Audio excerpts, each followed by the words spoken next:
हाय, मैं हूं Dustin प्रेस्लिन, hope through prophecy में।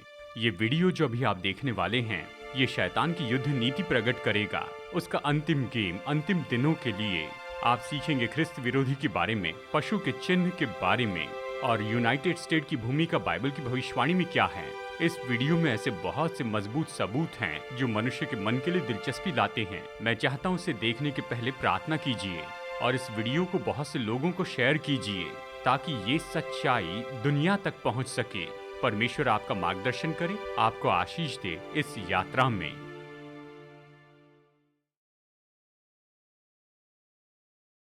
ख्रिस्त विरोधी, यही तो शब्द निश्चय ही लोगों को बहुत ही रोमांचित कर देता है। हजारों साल से ये अजीब प्राणी बाइबल के अंतिम समय की भविष्यवाणी के लिए केंद्र होगा और ये पशु के चिन्ह को लगवाने के लिए जिम्मेदार होगा। कोई अनुमान लगाने की जरूरत नहीं इस बड़ी सामर्थ के बारे में। इस वीडियो में हम सीधा बाइबल से देखेंगे कि साबित करे कि ये ख्रिस्त विरोधी कौन हैं। तो बने रहिए।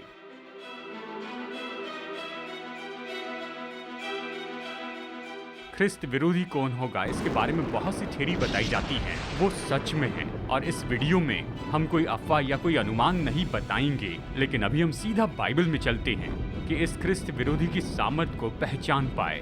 प्रकाशित वाक्य की अपोकलिप्टिक किताब के बारे में बाइबल कहती है, यीशु मसीह का प्रकाशित वाक्य जो उसे परमेश्वर ने इसलिए दिया कि अपने दासों को वे बातें जिनका शीघ्र होना अवश्य है दिखाएं। धन्य है वो जो इस भविष्यवाणी के वचन को पढ़ता है और वे जो सुनते हैं और इसमें लिखी हुई बातों को मानते हैं, क्योंकि समय निकट है। आप पाएंगे कि प्रकाशित वाक्य की किताब तो यीशु की ओर से है और उन पर आशीष कही गई है जो इसे सुनते हैं और इसके वचन को मानते हैं। ये तो ख्रिस्त विरोधी के बारे में संदेश है। ये बड़ी चेतावनी है, साथ ही ये यीशु की ओर से प्रेम का संदेश है। वो चाहता है कि हम सच्चाई जानें ताकि हम सुरक्षित रहें और बचाए जाएं। प्रकाशित वाक्य 14 में 3 स्वर्गदूतों का संदेश दिया गया है, संसार के लिए परमेश्वर की अंतिम चेतावनी। तीसरा स्वर्गदूत खास करके पशु के बारे में चेतावनी देता है जो ख्रिस्त विरोधी के लिए एक और नाम है और उसका चिन्ह है। फिर इनके बाद एक और तीसरा स्वर्गदूत बड़े शब्द से ये कहता हुआ आया, जो कोई उस पशु और उसकी मूर्ति की पूजा करे और अपने माथे या अपने हाथ पर उसकी छाप ले, वो परमेश्वर के प्रकोप की नीरी मदिरा पिएगा। मनुष्य के इतिहास का सबसे बड़ा न्याय ये तैयार किया गया उन लोगों के लिए जो इस ख्रिस्त विरोधी पशु की उपासना करेंगे और उसके चिन्ह को लेंगे। जैसे आप जानते हैं, प्रकाशित वाक्य की किताब संकेतों से भरी है। इन संकेतों के अर्थ को समझने और पहचानने के लिए हमें बाइबल को खुद का अर्थ बताने देना होगा। तो बाइबल के अनुसार ये पशु किसे दर्शाता है? उस चौथे जंतु का अर्थ एक चौथा राज्य है। बाइबल बताती है कि पशु भविष्यवाणी में एक राज्य को दर्शाता है। अब सुन लीजिए मेरे दोस्तों, ये रहस्यमय पशु या राज्य जो पशु की छाप लगाएगा वो स्पष्ट रूप में प्रकाशित वाक्य अध्याय 13 में बताया गया है। मैंने एक पशु को समुद्र में से निकलते हुए देखा जिसके 10 सिंग और 7 सिर थे और उसके सिरों पर 10 राजमुकुट और उसके सिरों पर परमेश्वर की निंदा के नाम लिखे हुए थे। अब हम प्रकाशित वाक्य अध्याय 13 के इस पशु के बारे में देखेंगे और इसकी पहचान के 10 चरित्रों को हम यहाँ पर देखेंगे जो विवरण में बताए गए हैं। इसके पहले कि हम सकारात्मक रूप में इस ख्रिस्त विरोधी की सामर्थ को पहचानें, परमेश्वर इस पशु के बहुत से चरित्रों के बारे में बताते हैं, क्योंकि वो चाहते हैं कि उसकी पहचान के बारे में हमारे मन में कोई संदेह न हो। जैसे हम उसके इन 10 चरित्रों को देखते हैं तो खुद से पूछना शुरू कीजिए कि ये सामर्थ कौन है।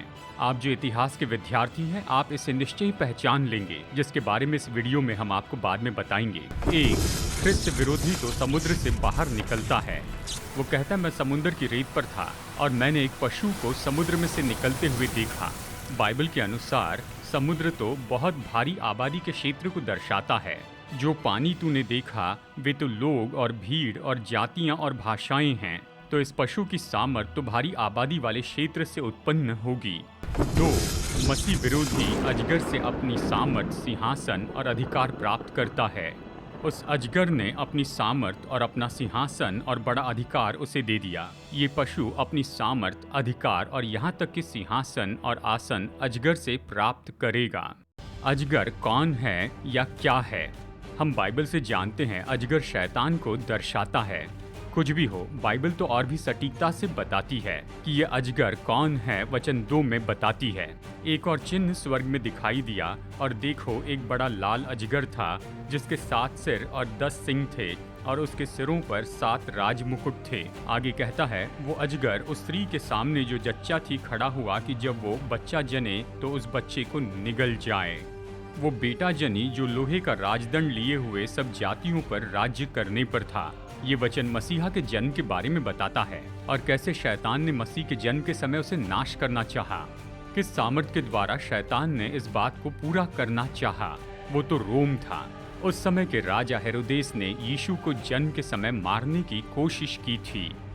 तो प्रकाशित वाक्य के अनुसार रोम इस ख्रिस्त विरोधी पशु को उसकी सामर्थ, सिंहासन और अधिकार और अपनी राजधानी देगा। आप में से कुछ लोग इस बात को देख रहे हैं कि कौन सी इतिहास की सामर्थ्य मिलती है इन विवरणों से। 3. ख्रिस्त विरोधी एक वैश्विक सामर्थ बन जाता है। सारी पृथ्वी के लोग उस पशु के पीछे पीछे अचंभा करते हुए चले। उससे हर एक कुल और लोग और भाषा और जाति पर अधिकार दिया गया। स्पष्ट रूप में इस ख्रिस्त विरोधी के पास वैश्विक विश्वव्यापी सामर्थ और अधिकार होगा। 4. ख्रिस्त विरोधी परमेश्वर की निंदा का दोषी है। उसके सिरों पर परमेश्वर की निंदा के नाम लिखे हुए थे और बड़े बोल बोलने और निंदा करने के लिए उसे एक मुंह दिया गया और उसने परमेश्वर की निंदा करने के लिए मुंह खोला कि उसके नाम और उसके तंबू अर्थात स्वर्ग के रहने वालों की निंदा करें। बाइबल परमेश्वर की निंदा के 2 तरीकों को बताती है, पापों की क्षमा की सामर्थ का दावा करना और स्वयं परमेश्वर होने का दावा करना। इस पशु का अधिकार तो दोनों प्रकार की निंदा का दोषी होगा। ये किस संगठन की यहाँ पर बात कर रहा है, हम इसे जल्दी ही देखेंगे। नंबर 5. ख्रिस्त विरोधी भविष्यवाणी के 42 महीनों के लिए शासन करेगा। उसे 42 महीने तक काम करने का अधिकार दिया गया। बाइबल की भविष्यवाणी में भविष्यवाणी का एक दिन 1 साल के बराबर होता है। हम ये सिद्धांत देखते हैं गिनती अध्याय 14 वचन 34 में और यहजकेल 4:6 में भी। ये कहता है, 1 वर्ष की संति 1 दिन ठहराए हैं। तो ख्रिस्त विरोधी का यह अधिकार भविष्यवाणी के 42 महीनों के लिए शासन करेगा, जो इब्रानी कैलेंडर के अनुसार 1260 दिन हैं, जो कि 1260 साल के असली वर्ष हैं। दिलचस्प बात है कि 1260 वर्ष का ये शासन जो ख्रिस्त विरोधी का है, इसके बारे में 7 बार बताया गया है भविष्यवाणी की किताब दानियल और प्रकाशित वाक्य में। 6ठी बात, ख्रिस्त विरोधी को एक भारी घाव होगा जो बाद में ठीक हो जाएगा। मैंने उसके सिरों में से एक पर ऐसा भारी घाव देखा मानो वो मरने पर है, फिर उसका प्राण घातक घाव अच्छा हो गया। बाइबल हमें इस पशु के घाव और उसके ठीक होने के बारे में भी बताती है और हम जल्दी आपको बताएंगे कि ख्रिस्त विरोधी के साथ ये सब कुछ कैसे होगा। 7. ख्रिस्त विरोधी की पूजा की जाएगी। उन्होंने अजगर की पूजा की क्योंकि उसने पशु को अपना अधिकार दे दिया था और ये कहकर पशु की पूजा की कि इस पशु के समान कौन है। पशु का अधिकार दूसरे देशों से अलग है क्योंकि उसकी पूजा की जाती है। ख्रिस्त विरोधी एक प्रकार का धार्मिक राजनीतिक अधिकारी होगा। 8. ख्रिस्त विरोधी परमेश्वर के लोगों को सताता है और उसे यह अधिकार दिया गया कि पवित्र लोगों से लड़े और उन पर जय पाए। ख्रिस्त विरोधी परमेश्वर के लोगों को सताएगा और उन्हें वो मार भी देगा। बस कुछ ही पलों में हम पर्दा हटाएंगे परमेश्वर की निंदा करने वाले विरोधी का, जो परमेश्वर और उसके लोगों का विरोध करता है। 9. ख्रिस्त विरोधी के पास एक मनुष्य उसका नेता होगा क्योंकि मनुष्य का अंक है। प्रकाशित वाक्य एक मनुष्य को बताता है जो इस ख्रिस्त विरोधी के अधिकार को दर्शाता है। दानियल अध्याय 7 छोटे सिंह के अधिकार की सामर्थ बताता है, जो कि ख्रिस्त विरोधी के लिए एक और भविष्यवाणी है। फिर मैंने देखा कि इस सिंह में मनुष्य की सी आंखें और बड़ा बोलने वाला मुंह भी है। इस पशु के अधिकार का एक अकेला व्यक्ति नेता होगा जो उसका प्रतिनिधित्व करेगा और अगवा होगा, और हम जल्दी देखेंगे कि ये कौन है। 10. ख्रिस्त विरोधी का एक नंबर होगा 666। ज्ञान इसी में है। जिसे बुद्धि हो वो इस पशु का अंक जोड़ ले क्योंकि मनुष्य का अंक है, क्योंकि ये मनुष्य का अंक है और उसका अंक 666 है। ध्यान दीजिए 666 ये पशु का चिन्ह नहीं है, लेकिन इसके बजाय ये तो मनुष्य का नंबर है। ये रहस्यमय नंबर ख्रिस्त विरोधी के अधिकार के नेता की पहचान करेगा। तो ये ख्रिस्त विरोधी कौन है? इन 10 स्वभाव गुणों के आधार पर आप में से शायद कुछ लोगों ने इसे पहले ही पहचान लिया है। पूरे मानव इतिहास में केवल एक ही संगठन है जिसमें ये सारी 10 विशेषताएं पाई जाती हैं, वो भी पूरी सटीकता से। ये ख्रिस्त विरोधी और कोई नहीं बल्कि पेपसी है, Roman Catholic church state union. जल्दी ही हम देखेंगे कि कैसे ये संगठन पूरी तरह फिट होता है इन 10 स्वभाव गुणों में से हर एक में। लेकिन दोस्तों, हम स्पष्ट हो जाएं, कैथोलिक चर्च में कई ईमानदार और प्रेम करने वाले विश्वासी लोग हैं जो सबसे अच्छा काम कर रहे हैं। बाइबल की ये ख्रिस्त विरोधी की चेतावनी ये कैथोलिक चर्च के लोगों के बारे में नहीं है, लेकिन ये तो वो झूठी व्यवस्था है जिसने खुद को परमेश्वर के खिलाफ रखा है। एक बार फिर से परमेश्वर हमें ये बड़ी चेतावनी देते हैं हमारी आशीष और सुरक्षा के लिए। निश्चय ही कि आप बड़े ध्यान से देखिए इन 10 के 10 गुणों के बारे में। हम देखेंगे कैसे पेपसी सिद्ध रूप में मिलती है बाइबल के इन सभी विवरणों से, और इसके जैसे और कोई सामर्थ्य नहीं मिलती है। लेकिन पहले हमें ये जानना होगा कि ये क्या सिखाते हैं कैथोलिक चर्च स्टेट यूनियन में कि वो ख्रिस्त विरोधी है। ये कोई नई बात नहीं है। आज ज्यादातर मसीह कलीसियाएं उन्होंने इस पर विश्वास और शिक्षा देने से शुरू किया है, और सच में प्रोटेस्टेंट रेफॉर्मेशन के जो अगुवे थे उन्होंने ये सच्चाई सिखाई। मार्टिन लूथर के शब्दों की ओर गौर कीजिए, जो बहुत ही विख्यात रिफॉर्मर रहे हैं और ये लूथरन चर्च के फाउंडर रहे हैं। हम यहाँ पर इस बात से सहमत है और दृढ़ता से कह सकते हैं कि पेपसी सच में ख्रिस्त विरोधी का आसन है। जॉन कैल्विन, जो एक और विख्यात रिफॉर्मर और थियोलॉजियन हैं, वो इस बात पर लूथर के साथ सहमत थे। जब हम रोमन पॉन्टिफ को ख्रिस्त विरोधी कहते हैं तो कुछ लोग हमें बहुत ही गंभीर समझते हैं। दूसरा थिस्सलुनीकियों अध्याय 2 में पौलुस के शब्द इस व्याख्या को बताते हैं जो कि पेपसी पर लागू होते हैं, और इससे बढ़कर और भी किसी सबूत की जरूरत नहीं है। विख्यात बैप्टिस्ट पास्टर चार्ल्स स्पर्जन, जो कि एक विख्यात प्रचारक और थियोलॉजियन थे इस आधुनिक मसीहत में, इन्होंने कहा, यह हर मसीह विश्वासी का कर्तव्य है कि ख्रिस्त विरोधी के विरुद्ध में प्रार्थना करें। और ख्रिस्त विरोधी कौन है, इस पर कोई समझदार व्यक्ति प्रश्न न उठाएं। यदि ये रोम के चर्च और इंग्लैंड के चर्च का पोप का पद नहीं है, तो इस दुनिया में ऐसा कुछ भी नहीं है जिसे उस नाम से पुकारा जा सके। प्रोटेस्टेंट शब्द का मूल शब्द आया है प्रोटेस्ट शब्द से।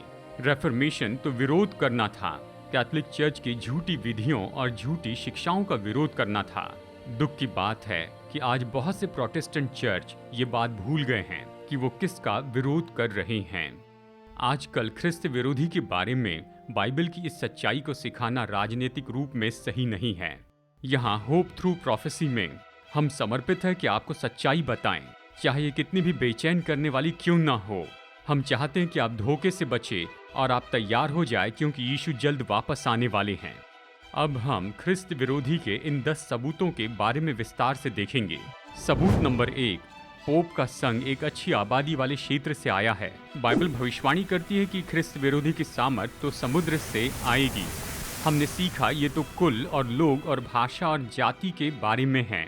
पेपसी इस पॉइंट को सटीकता से पूरा करती है, जैसे पश्चिमी यूरोप में बढ़ी, जो कि उस समय विश्व की सभ्यता का केंद्र था। सबूत नंबर 2, पेपसी ने अपनी सामर्थ, सिंहासन और अधिकार रोम से पाया है।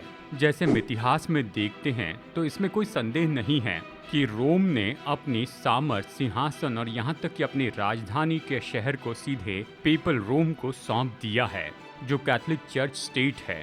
साम्राज्य की राजधानी रोम से कॉन्स्टेंटिनोपल में बदल दी गई, और इस कारण पेपसी को पश्चिमी यूरोप में मुख्य सामर्थ बनाया गया। इतिहास बताता है कि रोमन चर्च उसने खुद को रोमन विश्व साम्राज्य की जगह पर डाल दिया, जहां पर खुद पोप, जो कि खुद को राजा और पेंटिफिक्स मैक्सिमस कहता है और सीजर का उत्तराधिकारी है। स्पष्ट रूप में कैथोलिक चर्च इस दूसरी बात से मेल खाता है। तीसरा सबूत, पेपसी एक वैश्विक अधिकार है। कोई बहस नहीं करेगा कि कैथोलिक चर्च का पूरे संसार पर प्रभाव है। दुनिया के सबसे शक्तिशाली देशों के नेता पोप का आदर करते हैं। मध्य युग के दौरान पेपसी का जो अधिकार और प्रभाव था, और अभी वर्तमान के दिनों में जो है, उसका इनकार नहीं कर सकते हैं। वास्तव में कैथोलिक शब्द का अर्थ सार्वभौमिक है। कोई शक नहीं कि तीसरा सबूत कैथोलिक चर्च से मेल खाता है। चौथा सबूत, पेपसी दावा करते हैं कि वो पृथ्वी पर परमेश्वर हैं और पापों की क्षमा कर सकते हैं। जैसे हमने सीखा है कि बाइबल के समय ईश्वर निंदा तो परमेश्वर होने का दावा करना है और पापों की क्षमा की सामर्थ्य का दावा करना है।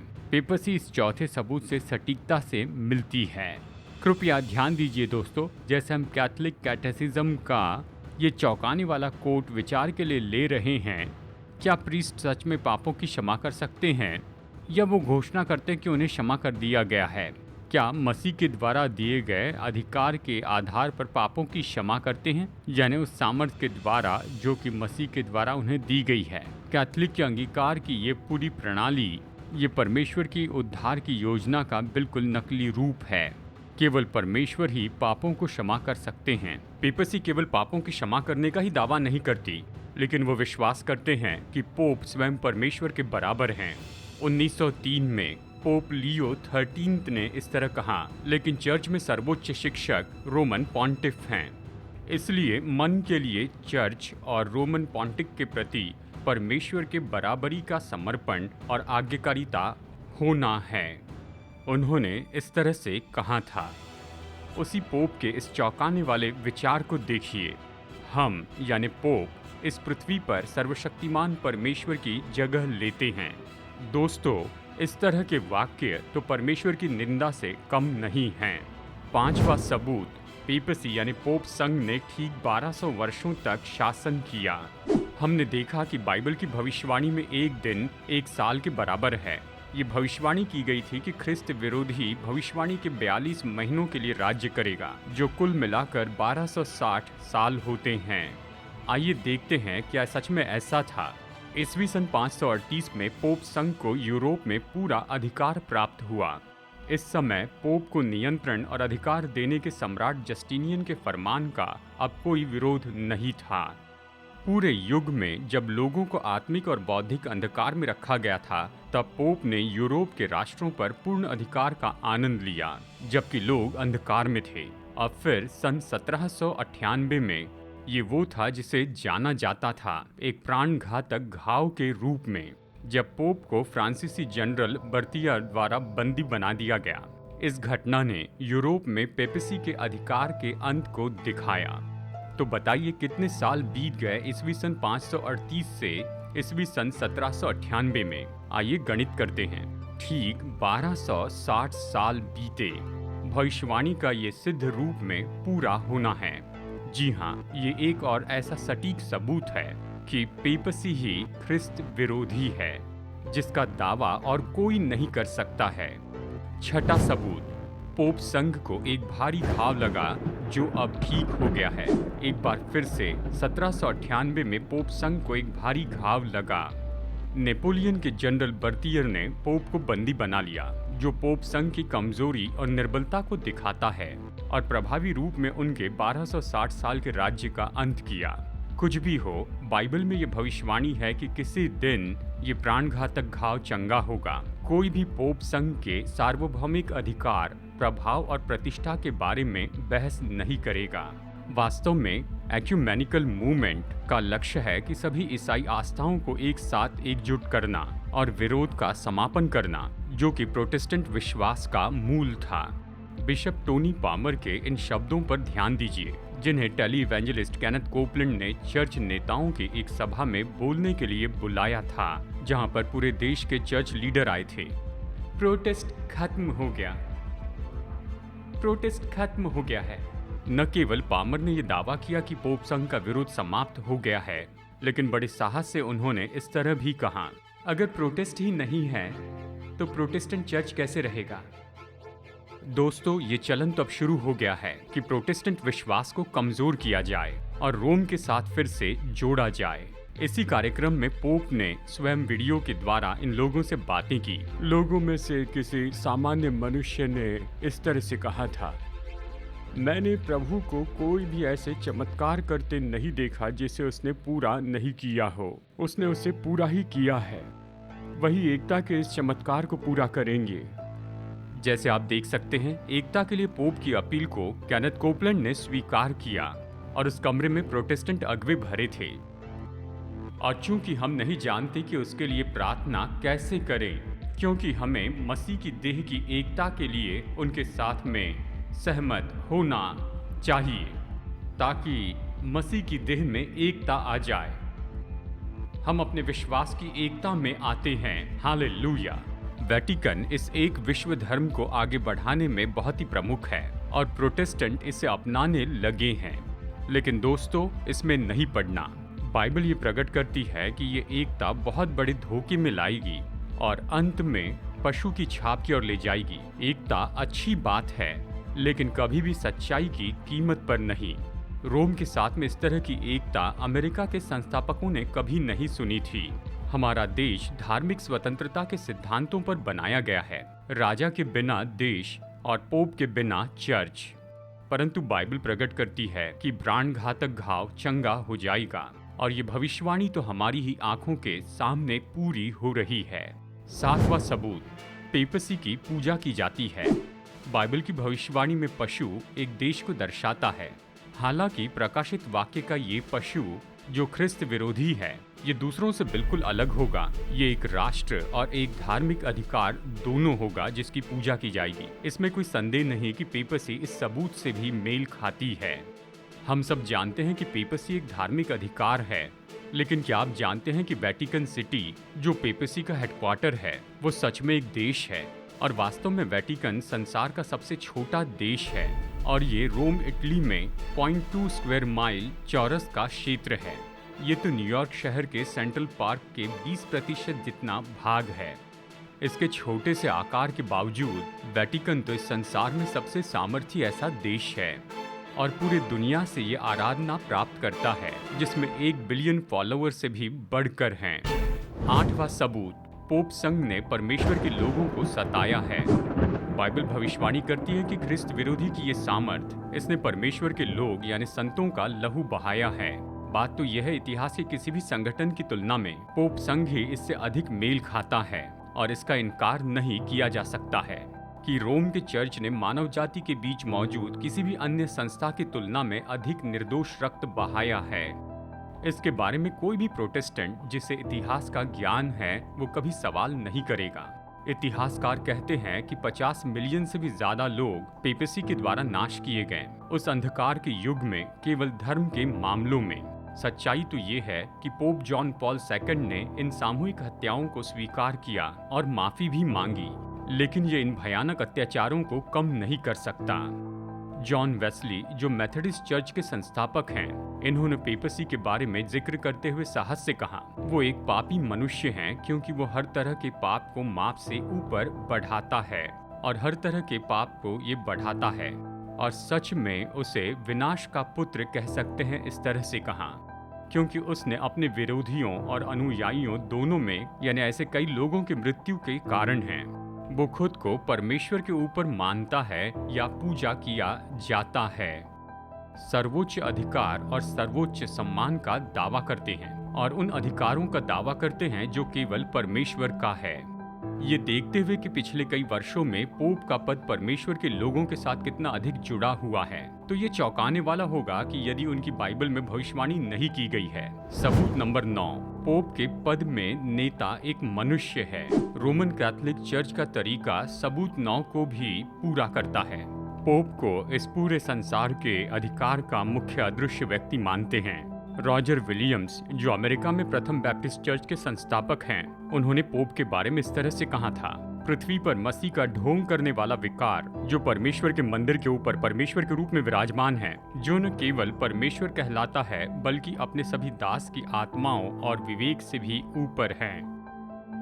हाँ, मसीह की आत्मा, पवित्र आत्मा और परमेश्वर के ऊपर।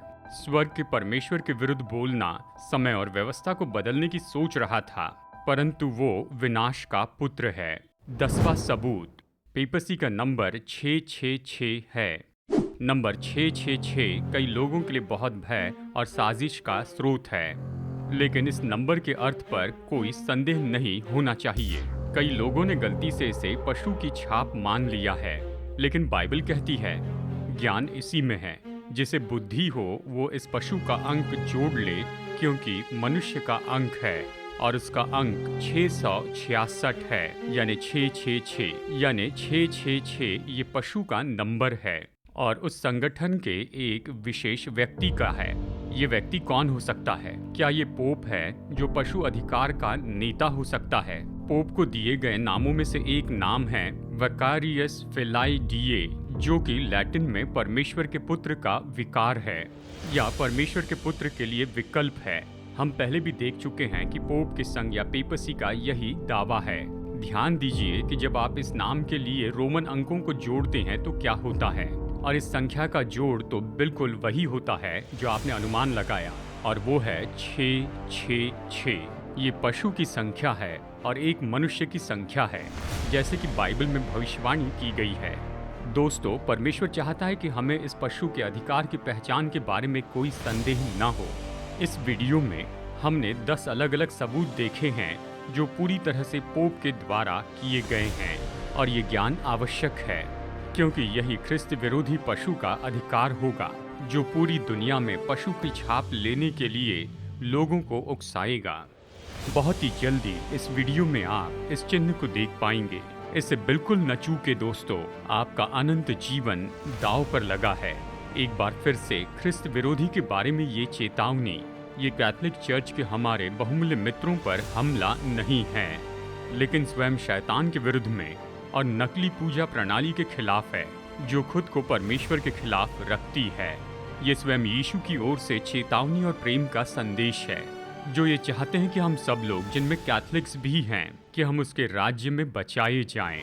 अब हमने प्रकाशित वाक्य के इस पहले पशु को पहचान लिया है जो ख्रिस्त विरोधी है। अब हम उसके चिन्ह को देखेंगे।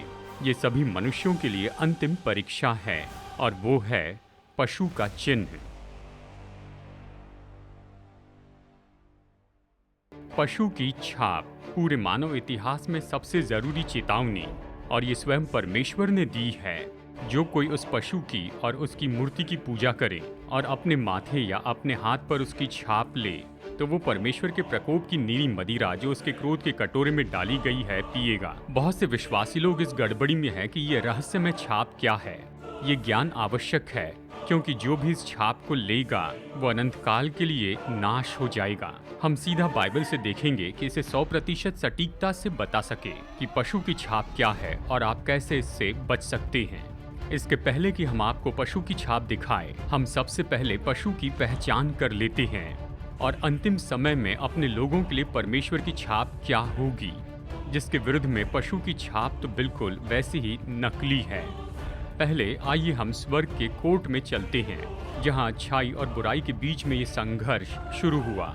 लूसीफर परिपूर्ण बना था और सृष्टि किए गए सभी प्राणियों में सबसे बुद्धिमान और सबसे सुंदर माना जाता था, और सच में उसे स्वर्ग में परमेश्वर के सिंहासन के ढाकने वाले करूब होने का उच्च पद दिया गया था।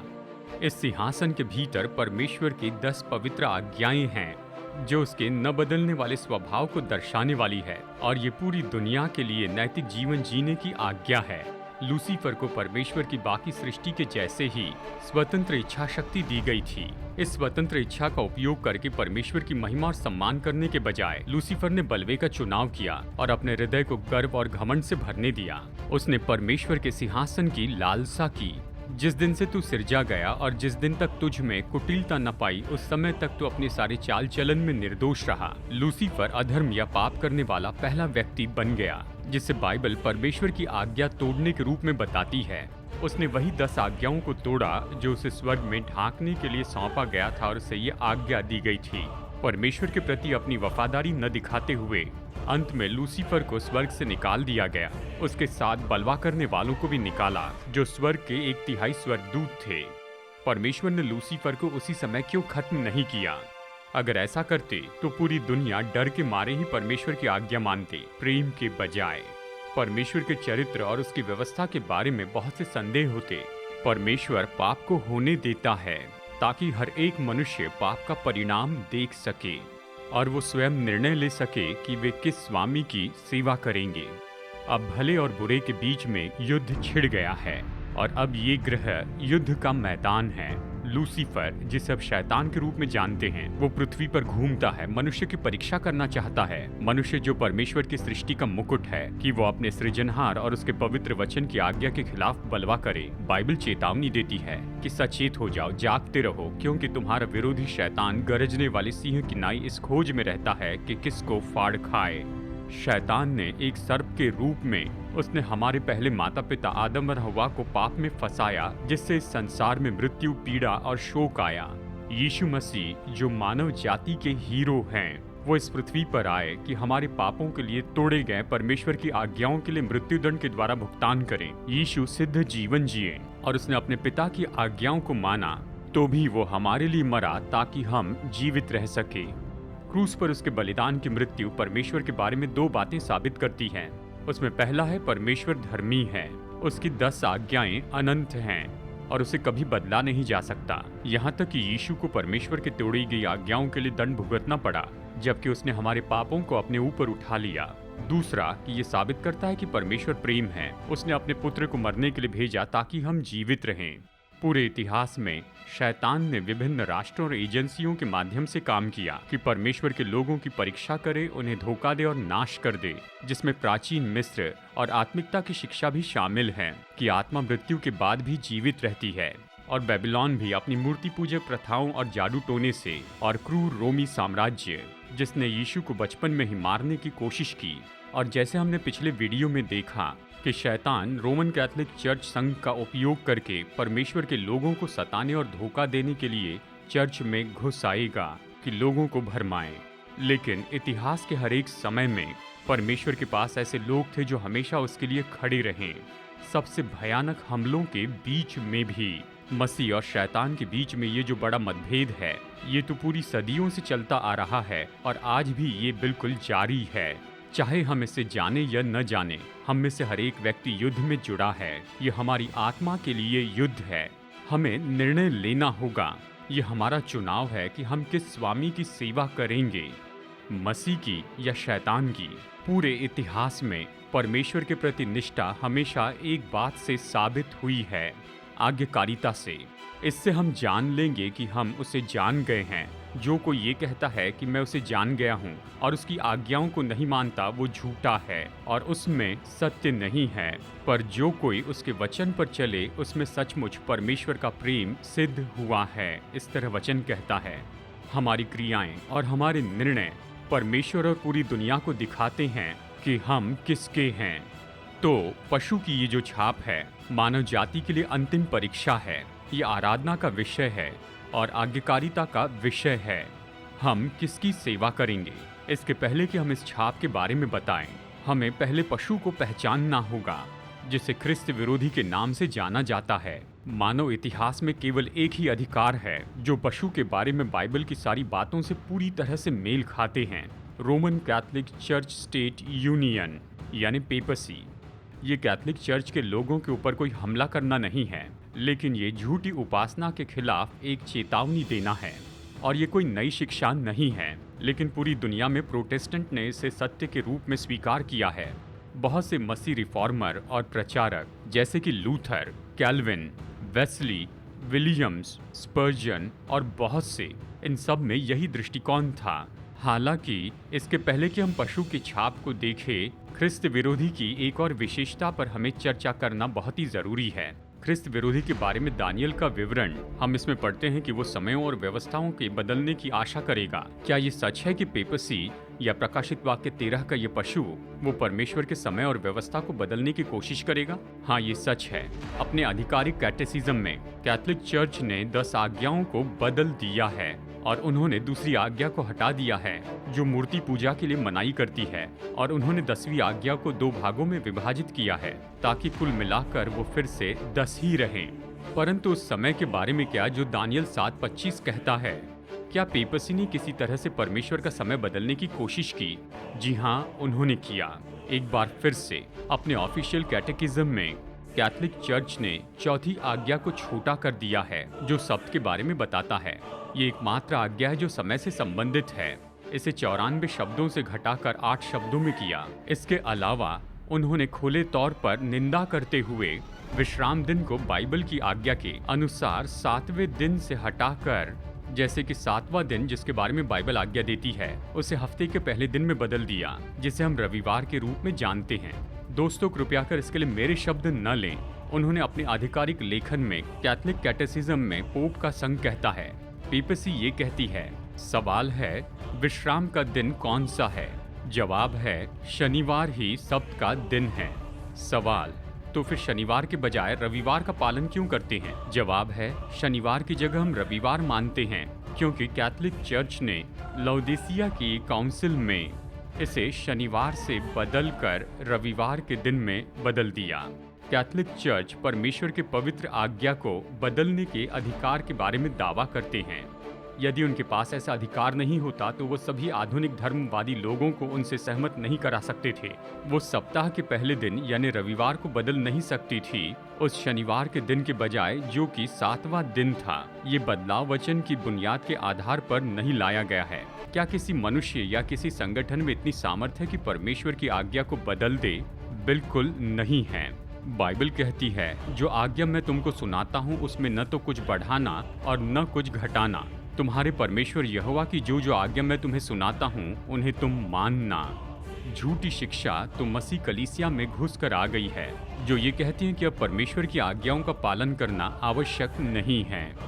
दोस्तों, ये तो पूरी तरह भयानक धोखा है और ये बाइबल के अनुसार नहीं है। और इसके विपरीत तो परमेश्वर ये कहते हैं कि धन्य है वे जो उसकी आज्ञाओं को मानते हैं, क्योंकि उन्हें जीवन के पेड़ के पास आने का अधिकार मिलेगा और वे फाटकों से होकर नगर में प्रवेश करेंगे।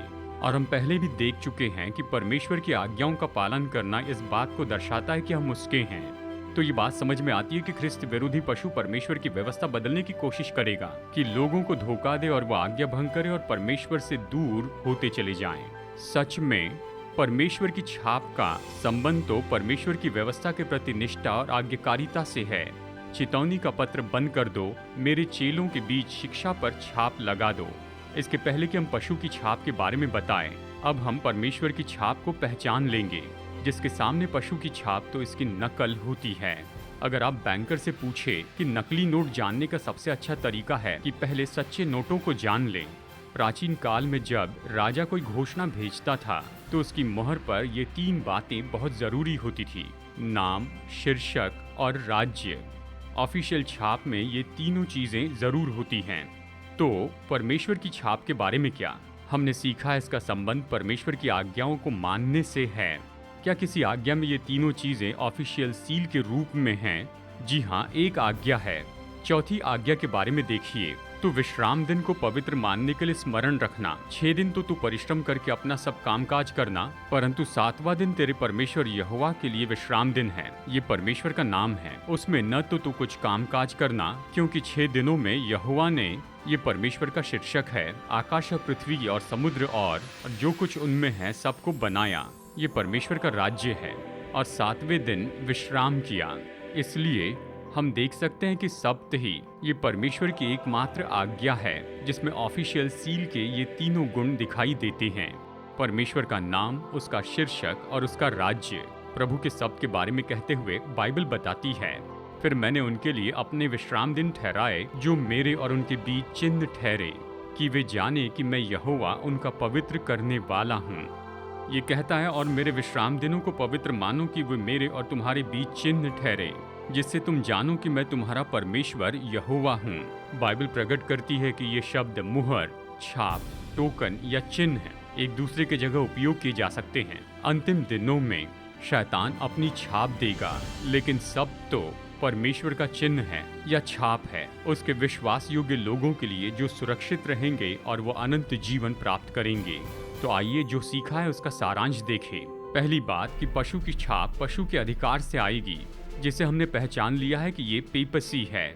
दूसरी बात, पशु की छाप पूजा के आसपास रहेगी, खास करके प्रभु की आज्ञाओं के लिए आज्ञाकारिता के पास। हमारे निश्चित होने का एक और कारण है कि प्रकाशित वाक्य अध्याय 14 में पशु के छाप की चेतावनी के बाद में वचन कहता है, घोषित करता है, पवित्र लोगों का धीरज इसी में है जो परमेश्वर की आज्ञाओं को मानते हैं। ये वे लोग हैं जो यीशु के प्रति विश्वास योग्य रहते हैं। जी, ये उन लोगों के विरुद्ध है जो पशु का चिन्ह लेते और उसकी उपासना करते हैं। ये ऐसे लोग हैं जो यीशु के लिए विश्वास योग्य हैं और उसकी आज्ञाओं का पालन करते हैं।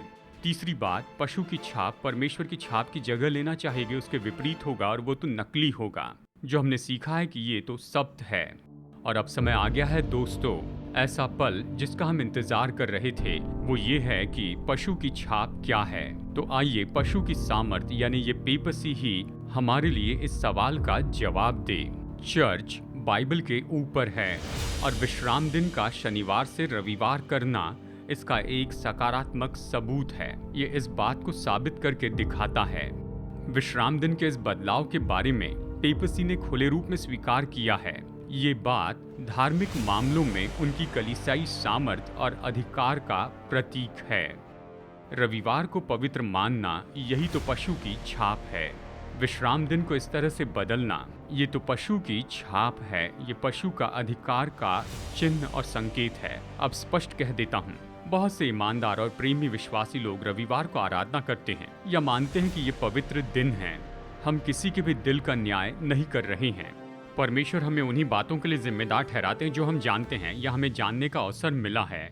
लेकिन जब परमेश्वर हम पर सत्य प्रकट करते हैं तो हमारी जिम्मेदारी है कि उसका अनुकरण करें और यह हमारी आशीष के लिए ही होगा।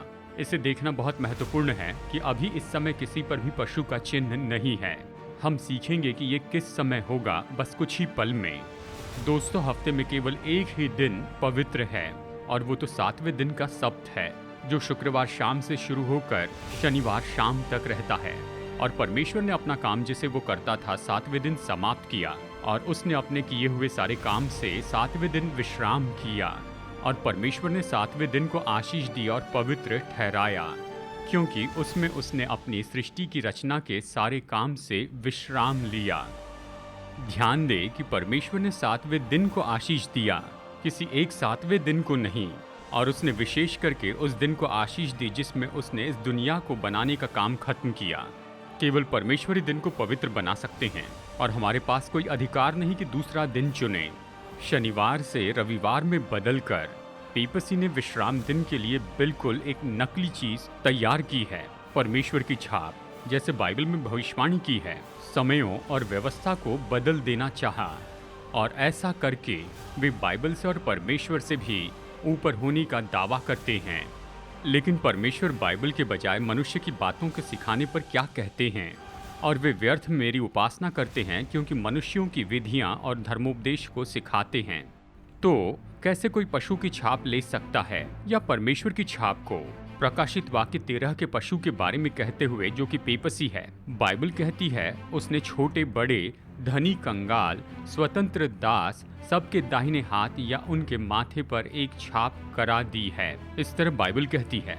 हम जानते हैं प्रकाशित वाक्य चिन्हों से भरी हुई है, तो फिर माथे पर चिन्ह होने का मतलब क्या होता है? प्रभु कहता है कि जो वाचा मैं उन दिनों के बाद उनसे बांधूंगा वो ये है, मैं अपनी व्यवस्था को उनके हृदय पर लिखूंगा और मैं उनके विवेक में डालूंगा या लिखूंगा। ध्यान दे, प्रभु ने प्रतिज्ञा की है कि वो अपनी व्यवस्था हमारे मनों पर लिखेंगे। और ये तो फ्रंटल लोब है या माथा है जहाँ पर हम अपने निर्णय लेते हैं। बाइबल प्रकट करती है कि हमारा माथा ये तो हमारे निर्णय को दर्शाता है। परमेश्वर की मोहर के बारे में, सब्बत के बारे में चौथी आज्ञा घोषित करती है, तो विश्राम दिन को पवित्र मानने के लिए स्मरण रखना। और हम कहाँ पर स्मरण करते हैं? अपने मन में या माथे में। परमेश्वर की छाप को स्वीकार करना, इसके लिए निर्णय लगता है कि परमेश्वर के सच्चे शब्द की आज्ञा माने और सृष्टिकर्ता के रूप में उसकी आराधना करें। जबकि इसके विरुद्ध में पशु का चिन्ह लिया जा सकता है हमारे माथे पर या फिर हमारे हाथ पर। इसका मतलब क्या है? फिर कहूँ कि माथे में ही हम अपने नैतिक निर्णय लेते हैं। फिर ये तुम्हारे लिए तुम्हारे हाथ में एक चिन्ह होगा और तुम्हारी आंखों के सामने स्मरण करने वाली वस्तु ठहरे, जिससे यहोवा की व्यवस्था तुम्हारे मुंह पर रहे। ये छाप माथे पर ली जाएगी। जब कोई झूठे शब्द पर विश्वास करता है रविवार पर, जो बाइबल के सबूतों को देखने पर भी अनदेखा करते हैं, तो वो धोखा खाते हैं। हाथ के बारे में क्या? बाइबल बताती है कि हाथ तो हमारे कामों को दर्शाते हैं या क्रियाओं को। जो काम तुझे मिले उसे अपनी शक्ति भर करना। पशु का चिन्ह उन लोगों के हाथों पर लिया जाएगा जो भीड़ के पीछे चलने का निर्णय लेते हैं और रविवार को पवित्र स्वीकार करते हैं ताकि सताव को टाल सकें। ये लोग तो झूठे शब्द का पालन करने के लिए भरमाई नहीं गए, लेकिन उनकी क्रियाएं पशु के अधिकार की अधीनता के बारे में प्रकट करेंगे। तो हम निश्चित हो सकते हैं कि पशु की छाप तो कोई शारीरिक छाप नहीं है। याद रखिए, उद्धार की योजना और ये बड़ा विवाद जो कि भलाई और बुराई के बीच में है, ये हमेशा हमारी स्वतंत्र इच्छा शक्ति पर आधारित रहा है। ये हमारे निर्णय है कि परमेश्वर को स्वीकार करें या उसका इनकार करें, और उसकी मांगों का भी। भले और बुरे के बीच में यही तो बड़ी मांग है। ये भी इसी सिद्धांत पर आधारित है जो कि चुनाव की आजादी है। मैं सलाह दूंगा जो कि बाइबल के अनुसार तो नहीं है, न ही कारण के लायक है। जरा सोचिए, यदि पशु का चिन्ह कोई शारीरिक चिन्ह होता, जैसे कि बारकोड, टैटू या ऐसी कोई चीज, तो ईमानदार विश्वासी जिन्होंने निर्णय लिया कि परमेश्वर के पीछे चलेंगे और अपने विश्वास के लिए मर जाएंगे, उन्हें बेहोश करके उनकी बेहोशी में पशु का चिन्ह दिया जा सकता है। उसके बारे में उनके चुनाव के बावजूद पूरे प्रकाशित वाक्य में भले और बुरे के बीच में जो युद्ध है, उसके लिए मुख्य बात तो आराधना है और ये निर्णय लेना है कि क्या मसीह के पीछे चलेंगे या शैतान के पीछे। पशु का चिन्ह तो हमारे निर्णय पर आधारित होगा। लोगों को पशु की छाप कब दी जाएगी, और उसको छोड़ जिस पर छाप अर्थात पशु का नाम या उसके नाम का अंक हो और कोई लेन देन न कर सके। इस वचन से पता चलता है कि छाप से इनकार करने वालों का आर्थिक बहिष्कार किया जाएगा। तो ये छाप बस एक धार्मिक बात नहीं होगी, परंतु एक राजनीतिक बात होगी। सरकार रविवार को पवित्र दिन मानने को कहेगी, जबकि पशु की छाप ये कोई एक शारीरिक निशान नहीं है।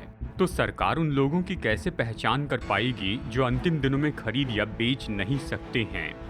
बाइबल ये नहीं बताती है कि ये कानून कैसे लागू किया जाएगा, पर हो सकता है कि जो लोग इस छाप से इनकार करते हैं उनके बैंक अकाउंट फ्रीज किए जाएंगे, या संभव है कि एक माइक्रोचिप या किसी अन्य डिवाइस का उपयोग उन लोगों की पहचान करने में किया जाएगा जो अंत के दिनों में खरीदना और बेचना चाहते हैं। लेकिन ये डिवाइस तो पशु की छाप नहीं होगा। हम बाइबल से ये देख चुके हैं कि ये जो छाप है ये हमारे फैसलों या कार्यों का प्रतीक होता है। ये छाप तब मिलेगी जब नागरिक अधिकारी रविवार को पवित्र दिन के रूप में स्वीकार कराने के लिए जबरदस्ती करेंगे, जब लोग विश्राम दिन को पवित्र रखने की परमेश्वर की आज्ञा के बजाय इन नियमों का पालन करेंगे, और तभी वो पशु की इस छाप को पाएंगे। लेकिन क्या सच में रविवार का ये कानून बना है? जी हाँ, ये निश्चय ही पहले से है। अभी 28 अमेरिकी राज्यों की आधिकारिक पुस्तकों में, जो ब्लू लॉज के रूप में जाना जाता है, worldpopulationreview.com के अनुसार ब्लू लॉज धार्मिक कारणों से रविवार या अन्य कुछ दिनों पर पूजा या आराम के दिन का पालन करने के लिए कुछ कार्यों पर रोक लगाने के लिए बनाया गया कानून है। ब्लू लॉज रविवार को कुछ वस्तुओं की बिक्री और खरीदारी पर रोक लगा सकते हैं। 18वीं और 19वीं सदी में लोगों को अक्सर गिरफ्तार किया जाता या जुर्माना लगाया जाता, और कई बार रविवार के दिन व्यापार करने के लिए जेल की सजा भी दी जाती थी। ऐसा माना जाता था कि ये लोग विश्राम दिन को तोड़ रहे हैं। जैसे हमारी संस्कृति अधिक धर्मनिरपेक्ष हो गई, रविवार के कई ब्लू लॉज को बंद कर दिया गया है, लेकिन ये अभी भी बहुत से राज्यों में अस्तित्व में हैं।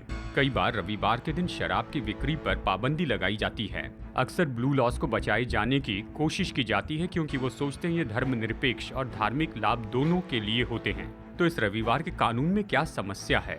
सबसे पहले बाइबल सिखाती है कि सप्ताह का 7वां दिन पवित्र है, विश्राम दिन, और न कि सप्ताह का पहला दिन यानी रविवार। दूसरी बात, ये रविवार के कानून चर्च और राज्य का एक खतरनाक मेल मिलाप है। पूरे इतिहास में जब सरकार द्वारा धार्मिक मामलों का कानून बनाया गया तो इसमें बड़ी तादाद में परमेश्वर के लोगों का खून बहाया गया था। परमेश्वर का शासन चुनाव की स्वतंत्रता पर आधारित है, न कि बल या दबाव पर। यही कारण है कि संयुक्त राज्य अमेरिका की स्थापना नागरिक और धार्मिक स्वतंत्रता के सिद्धांतों पर की गई है, और पहला अमेंडमेंट परमेश्वर की आराधना करने के हमारे अधिकार की रक्षा करता है। ये रविवार के कानून न केवल हमारे संविधान का उल्लंघन करते हैं, बल्कि बाइबल की भविष्यवाणी के आने वाले समय का एक प्रकाश देती है। जब चर्च और देश रविवार की आराधना के लिए एक साथ आते हैं तो ये पशु की एक छवि हो जाती है। या जिस तरह से पहले पेपसी ने यानी पशु ने अपने सिद्धांतों को लागू करने के लिए राजनीतिक अधिकार और हिंसा का उपयोग किया है। भूतकाल में सिद्धांतों के लिए जबरदस्ती की। परमेश्वर के लोग जो पशु की इस छाप को लेने से इनकार करते हैं, उनके खिलाफ मौत का फरमान निकाला जाएगा। पशु की मूर्ति बोलने लगे और जितने लोग उस पशु की मूर्ति की पूजा न करें, उन्हें मरवा डाले। इस तरह से वचन कहता है। जैसे हम चर्चा कर रहे हैं, रविवार को पवित्र रखने का चलन इस समय दुनिया भर में फैलता जा रहा है। हाल ही के संस्करण लोदातो सी में on care for our common home में पोप पूरी दुनिया से इस बात पर चर्चा करते हैं कि हम अपने ग्रह के साथ कैसा व्यवहार कर रहे हैं और इसे सुधारने के लिए हम क्या कर सकते हैं। दिलचस्प बात है कि पोप इस अवसर का उपयोग करते हैं आराधना के दिन को बढ़ावा देने के लिए। बाइबल का सब्त नहीं, लेकिन हफ्ते का पहला दिन रविवार। पोप ये कहते हैं कि रविवार ये एक ऐसा दिन है जो परमेश्वर के साथ, हमारे साथ, दूसरों के साथ और दुनिया के साथ हमारे संबंधों को ठीक करता है। बाइबल के विद्यार्थी इसे बाइबल की भविष्यवाणी पूरी होने के लिए एक और कदम के रूप में देख सकते हैं। मौसम का बदलना, नैतिक रूप में गिरना या आर्थिक गिरावट, इन सब का बहाने के रूप में उपयोग किया जा सकता है कि रविवार की आराधना लेकर आएं। इसके अलावा प्रोटेस्टेंट चर्चों के नेता जो एक समय बड़ी मजबूती से कैथोलिक चर्च के झूठे सिद्धांतों का विरोध करते थे, अब वो अपने हाथ बढ़ा रहे हैं कि रोम के साथ फिर मिल जाएं। बिशप टोनी पामर के शब्दों पर गौर कीजिए, जो यहाँ पर इवेंजेलिकल लोगों की भीड़ से बात कर रहे हैं, जो कि प्रोटेस्टेंट ऐसे विश्वासी हैं। अगर कोई प्रोटेस्ट ही नहीं है तो कैसे प्रोटेस्टेंट चर्च होगा? प्रोटेस्ट खत्म हो चुका है। प्रोटेस्ट खत्म हो चुका है। पोप भी एकता के लिए अपनी इच्छा को प्रकट करते हैं। उन्होंने इसी कॉन्फ्रेंस में फोन से बातचीत की। इवेंजेलिकल लीडर केनेथ कोपलैंड, जिन्होंने पामर को न्योता दिया, वो इस बात से सहमत है कि पोप की ये जो कोशिश है, ये कैथोलिक और प्रोटेस्टेंट को एक साथ जोड़ेंगे। और जैसे कि हम प्रार्थना करना तो नहीं जानते, लेकिन हम निश्चय उनके साथ सहमत होते हैं और इनके इस कोशिश में और उनके इस दिल में जुड़ते हैं कि मसीह की देह में एकता आ जाए। हम अपने विश्वास की एकता में एक साथ आते हैं। हालेलुया। ये जो आंदोलन है, ये तो सच में एक भविष्यवाणी का पूरा होना ही है, जो कि इस दुनिया में ख्रिस्त विरोधी पशु अधिकार के पीछे चल रही है। पेपसी, सारी पृथ्वी के लोग उस पशु के पीछे पीछे अचंभा करते हुए चले। कैथोलिक चर्च का संघ, जो दुनिया में सबसे प्रभावशाली अधिकारों में से एक है, ये विश्व के इस आंदोलन का केंद्र है, जो अंतिम समय में एक विश्व धर्म का निर्माण करेगा। दुनिया के सारे चर्च को एकता में लाने के लिए उनके सिद्धांतों में उन्हें समझौता करना पड़ेगा। और रविवार की आराधना, जो पेपसी के अधिकार की छाप है, ये उन्हें एकता में लाने के लिए मूल बात होगी। एकता तो अच्छी बात है, लेकिन कभी भी सच्चाई की कीमत पर नहीं है। बस कुछ ही पल में हम बाइबल की भविष्यवाणी में अमेरिका के बारे में जानेंगे, जैसे ये पशु की छाप से जुड़ता है। मैं ये जानता हूँ कि बाइबल की ये शिक्षा आप में से कुछ लोगों के लिए नई है। मैं जानता हूँ ये मेरे लिए भी नई थी। लेकिन दोस्तों, आज मैं आपसे निवेदन करता हूँ, बाइबल के अनुसार चले। याद रखिए, अगर ये बाइबल में है तो मुझे ये चाहिए, अगर ये बाइबल में नहीं है तो ये मेरे लिए नहीं है। शायद कुछ लोग सोच रहे होंगे, लेकिन मेरे पास्टर इसके बारे में नहीं सिखाते, या वो कहते हैं शब्द को मानना महत्वपूर्ण नहीं है। बाइबल इस तरह के पास्टर या टीचर्स के बारे में क्या सिखाती है? मेरे ज्ञान के न होने से मेरी प्रजा नाश हो गई। तूने मेरे ज्ञान को तुच्छ जाना है, इसलिए मैं तुझे अपना याजक रहने के अयोग्य ठहराऊंगा। और इसलिए कि तूने अपने परमेश्वर की व्यवस्था को तज दिया है, मैं भी तेरे लड़के वालों को छोड़ दूंगा। दोस्तों, बाइबल उन पास्टरों की निंदा करती है जो जानबूझकर परमेश्वर की व्यवस्था को मानते नहीं हैं। चर्च के कई अगुवे अपने सदस्यों को 10 में से 9 आज्ञाओं को मानने के लिए प्रोत्साहित करते हैं और कहते हैं विश्राम दिन के लिए हम बाध्य नहीं हैं। लेकिन बाइबल कहती है, क्योंकि जो कोई सारी व्यवस्था का पालन करता है परंतु एक ही बात में चूक जाए तो वो सब बातों में दोषी ठहरा। परमेश्वर उन पास्टरों के बारे में कैसा महसूस करते हैं जो सामान्य चीजों और पवित्र चीजों का फर्क नहीं जानते हैं, जैसे कि विश्राम दिन। उसके याजकों ने मेरी व्यवस्था का अर्थ खींच कर लगाया और मेरी पवित्र वस्तुओं को अपवित्र किया। उन्होंने पवित्र और अपवित्र का कुछ भेद नहीं माना और न उन्होंने औरों को शुद्ध और अशुद्ध का भेद सिखाया है। और वे मेरे विश्राम दिनों के विषय में निश्चिंत रहे, जिससे मैं उनके बीच अपवित्र ठहरता हूँ। लगभग सभी प्रोटेस्टेंट चर्च ने इस बात को खुले रूप में मान लिया है कि रविवार को पवित्र रखने के बारे में बाइबल में कोई बात नहीं है, पर वो उसे सपोर्ट करते हैं और बाइबल के सच्चे शब्द को सिखाने से अनदेखा करते हैं। हम कैसे उत्तर दें? मनुष्य की आज्ञा से बढ़कर परमेश्वर की आज्ञा का पालन करना है। हम चर्च के अगुओं के हृदय का न्याय नहीं कर सकते हैं। हमें पहले परमेश्वर को रखना होगा और उसने हम पर जो प्रकाश प्रकट किया उसके पीछे चलना है। जब हम सच्चाई को जानते हैं तो ये हमारी जिम्मेदारी होती है कि उसकी आज्ञा माने। इसलिए जो भलाई करना जानता है और नहीं करता, उसके लिए ये पाप है। कैथोलिक चर्च प्रोटेस्टेंट चर्च को ये चौंकाने वाली चुनौती देता है जिसके लिए उनके पास कोई बाइबल का जवाब नहीं है। आप कहेंगे कि शनिवार तो यहूदी विश्राम दिन था, लेकिन ईसाई विश्राम दिन तो बदलकर रविवार कर दिया गया है। बदल दिया, लेकिन किसने बदला? सर्वशक्तिमान परमेश्वर की स्पष्ट आज्ञा को बदलने का अधिकार किसके पास है? जब परमेश्वर ने कहा कि 7वें दिन को पवित्र रखना, तो किसके पास ये कहने का साहस है कि नहीं, 7वें दिन तू सब प्रकार का काम कर सकता है, यानी तो अपने काम कर सकता है, परंतु उसकी जगह पहले दिन को तू पवित्र रखना। यही तो सबसे मुख्य प्रश्न है। मैं नहीं जानता कि आप इसका उत्तर कैसे देंगे। आप एक प्रोटेस्टेंट हैं और आप केवल बाइबल के अनुसार चलने का दावा करते हैं। तो भी इतनी मुख्य बात कि 7 में से एक दिन को पवित्र दिन के रूप में मानते हैं।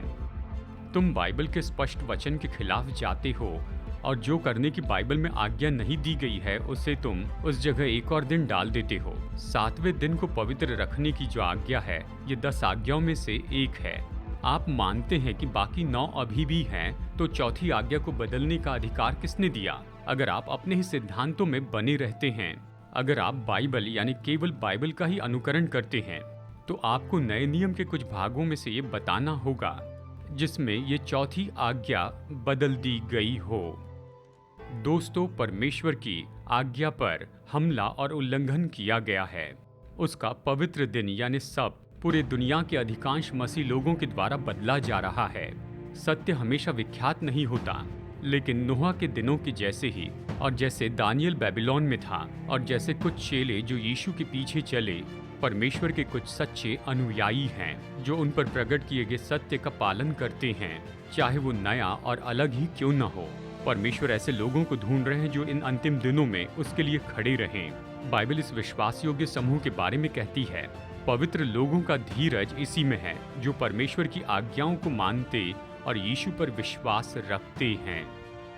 और ये महान आज्ञा विशेष रूप में उन्हें दी गई है जो चौथी आज्ञा का पालन करते हैं, विश्राम दिन का।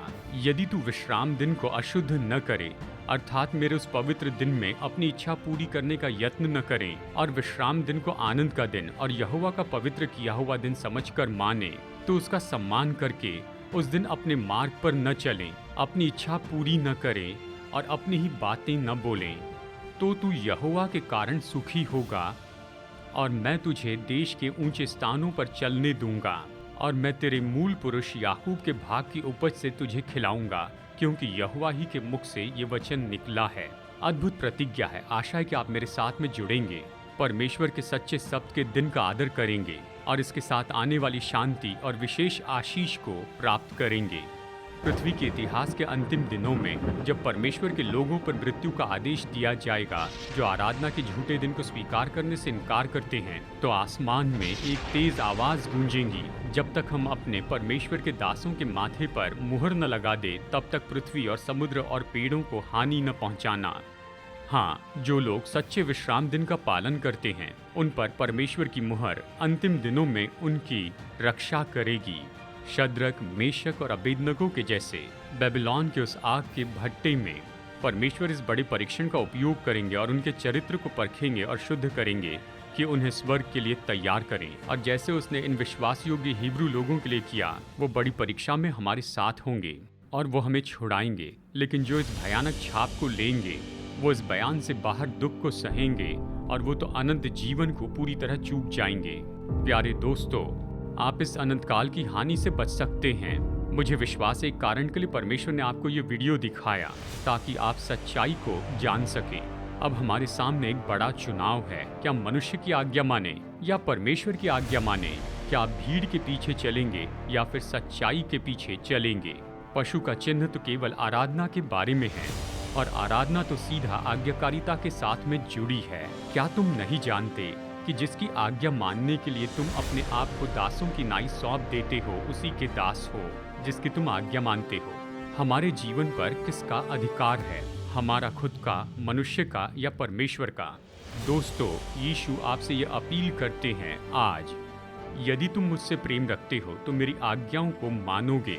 क्या आप उसके न्योते को स्वीकार करेंगे? पशु की छाप पर और जानकारी पाने के लिए और अंतिम समय के मुश्किल विषयों पर जानकारी पाने, मैं आपको जिंदगी बदलने वाली इस किताब के बारे में सलाह दूंगा, द ग्रेट कंट्रोवर्सी।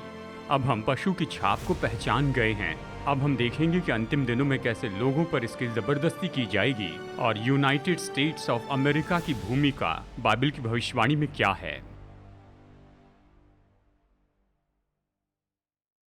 इस वीडियो में आप जानेंगे कि कैसे यूनाइटेड स्टेट्स ऑफ अमेरिका स्पष्ट रूप में बाइबल की भविष्यवाणी में बताया गया है और ये बड़ा देश अंतिम दिनों में चौंकाने वाली अपनी भूमिका निभाएगा। तो बने रहिए। United states of America. America दुनिया के लिए प्रकाश और आशा का किरण रहा है, आज़ादी की ज़मीन और वीरों का घर रहा है।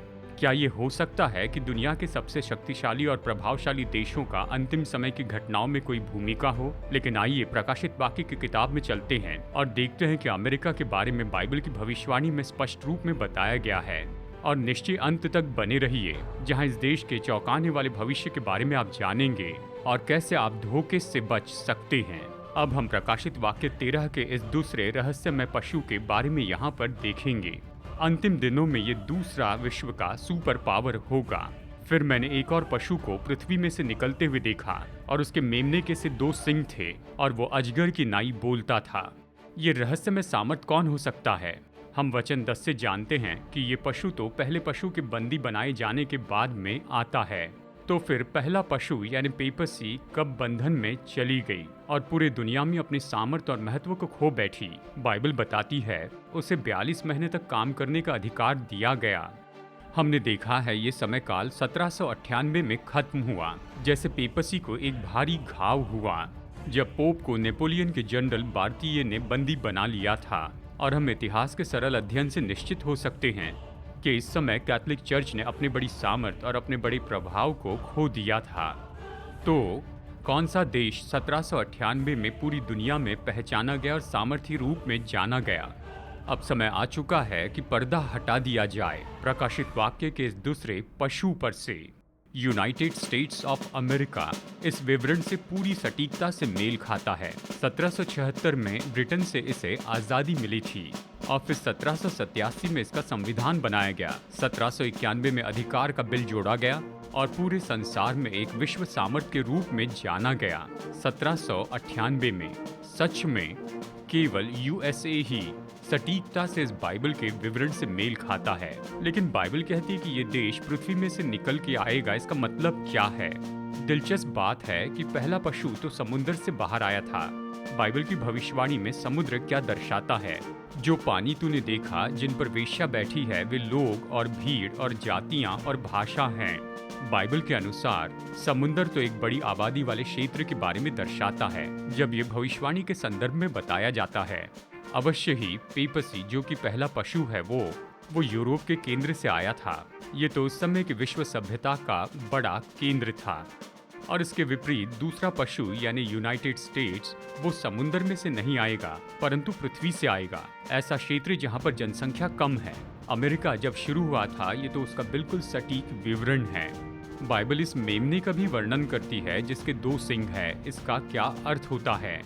बाइबल की भविष्यवाणी में सिंह तो राज्य और साम्राज्य को दर्शाते हैं। यूनाइटेड स्टेट्स जब शुरू हुआ था तो ये बहुत ही अद्भुत ऐसा देश था। इसके सरकार के 2 मुख्य दृष्टिकोण थे जिसे दुनिया ने इसके पहले कभी नहीं देखा था, नागरिक और धार्मिक स्वतंत्रता। इसलिए इस दूसरे पशु के बारे में बताया गया कि उसके 2 सिंग थे। यूएस को जाना जाता है कि यह ऐसा देश है जिसमें राजा नहीं है और पोप के बिना चर्च है। आज़ादी का ये अद्भुत मेल, इसी कारण यूनाइटेड स्टेट्स दुनिया का सबसे शक्तिशाली और प्रभावशाली राष्ट्र बन गया है। मैं गर्व करता हूं कि मैं अमरीकी हूं और मुझे विश्वास है कि हमारा संविधान बनाने के लिए स्वयं परमेश्वर ने अगुवाई की है और इसके द्वारा हमें बहुत ही सुंदर आज़ादी मिलती है। लेकिन दोस्तों, मुझे सच बताना होगा, Bible United states of America के बारे में केवल इतना ही नहीं कहती है। आने वाली जानकारी आपको शायद हैरान कर दे और चौंका दे। लेकिन याद रखिए, अगर ये बाइबल में है तो हमें ये चाहिए, अगर ये बाइबल में नहीं है तो ये हमारे लिए नहीं है। तो आइए दूसरे पशु के बारे में आगे हम ये पढ़ते हैं। United states of America. उसके मेमने के समान 2 सिंग थे और वो अजगर की नाई बोलता था। इसका क्या अर्थ है? अजगर की नाई बोलता था। अमेरिका अजगर के जैसे कैसे बोल सकता है? हम जानते हैं कि अजगर जो है वो तो केवल शैतान को ही दर्शाता है। शैतान अक्सर अनुयायियों को पाने के लिए बल और धमकी का उपयोग करता है। ये परमेश्वर के विपरीत है, जो हमें स्वतंत्र इच्छा शक्ति देते हैं और कभी जबरदस्ती नहीं करते। यह हमें बताता है कि अमेरिका एक स्वतंत्रता प्रेमी देश से बदलकर ऐसा बन जाएगा जो अपने कानूनों को लागू करने के लिए बल का उपयोग करता है। तो ये कैसा दिखेगा? सटीकता से देखे तो यूएस अजगर के रूप में बोलेगा और वो इसे 4 सटीक मार्गों से करेगा। नंबर 1, अमेरिका पहले पशु की तरह बल और अधिकार का प्रयोग करेगा। ये उस पहले पशु का सारा अधिकार उसके सामने काम में लाता था, यानी पेपल रोम। अमेरिका अपनी मांगों को लागू करने के लिए शक्ति और अधिकार का प्रयोग करेगा। नंबर 2, अमेरिका दुनिया को पहले पशु यानी पेपसी की पूजा करने के लिए प्रेरित करेगा और पृथ्वी और उसके रहने वालों से उस पहले पशु की जिसका प्राणघातक घाव अच्छा हो गया था उसकी पूजा कराता था। हम यहाँ पर देख सकते हैं कि मुख्य मुद्दा यानी इस ग्रह की बिल्कुल अंतिम बात ये आराधना के बारे में होगी। ये तो एक धार्मिक मुद्दा होगा, यानी सभी को ये निर्णय लेना होगा कि क्या वो मसीह के पीछे चलेंगे या फिर वो ख्रिस्त विरोधी के पीछे चलेंगे, जिसे बाइबल बताती है कि ये तो पेपसी है। कैथोलिक चर्च के एकता को बढ़ावा देने के लिए कानून बनाए जाएंगे कि पूरी दुनिया में एक ही धर्म बनाए। सच्चे विश्वासियों को परेशान करने वाला कहेंगे और परमेश्वर के प्रति समझौता न करने के लिए उन्हें उपद्रवी भी कहा जाएगा। हालांकि ऐसे लग सकता है कि बाइबल की ऐसी भविष्यवाणियां नहीं होने वाली हैं। हम 100% निश्चित हो सकते हैं कि परमेश्वर का वचन कभी टलता नहीं है। बाइबल की सभी भूतकाल की भविष्यवाणियां 100% सटीकता के साथ में पूरी हुई हैं। पेपसी के उभरने के बारे में या शब्द के बदलने के बारे में और दानियल 2 में संसार के 4 साम्राज्य के उभरने और गिरने के बारे में बताया है। लगभग 2500 साल पहले ही बताया गया। केवल परमेश्वर ही भविष्य को जानते हैं और उसने हमें बताया है। और मैंने अब इसके होने से पहले तुमसे ये कह दिया कि जब वो हो जाए तो तुम प्रतीति करो।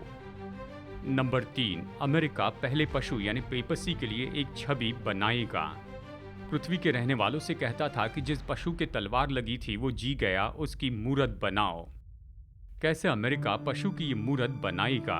ये मूर्ति कैसे होगी, इसे समझने के लिए हमें पहले पशु के इतिहास को देखना होगा, जो कैथोलिक चर्च और राज्य की एकता है। मध्य युग में कैथोलिक चर्च यूरोप के राजनीतिक सामर्थ के साथ में जुड़ गए और उन पर अपने धार्मिक नियम लागू करने के लिए नियंत्रण करते थे। यूनाइटेड स्टेट्स भी बिल्कुल यही काम करते जाएगा।